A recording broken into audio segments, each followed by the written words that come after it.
Assalamualaikum saya sobat. Okey, hari ni Abang Man ada di KPG Motorsport. Mari tengok baby TME Abang Man ni. Hok masuk air gitu. Okey, Abang Man nak menjawab persoalan ada hari tu ada Abang Motorsport ke apa tu. Dia kata overheat kata Abang Man.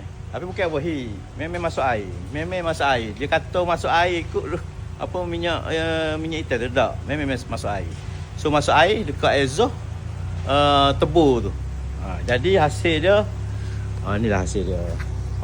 Abang Man dah bukaan je apa semua dah. Ni ada lagi bela-bela ni. Ada bela-bela air ni Tokek Abang Man nak sumbat, nak bubuh air dalam ni semata-mata untuk buat konten.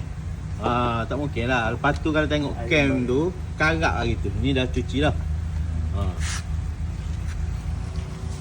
Tapi apa yang Abang nak share kat sini, Abang amat bersyukur. Bersyukur sebab apa tau? Walaupun masuk air, ada hikmah dia. Nak tahu gapo hikmah dia ni, Abang nak tunjuk. Hikmah dia ni, saya sobat tengok ni ada tak? Nampak kesan terbakar ni. Sebab hari tu kereta Abang ada masalah alternator.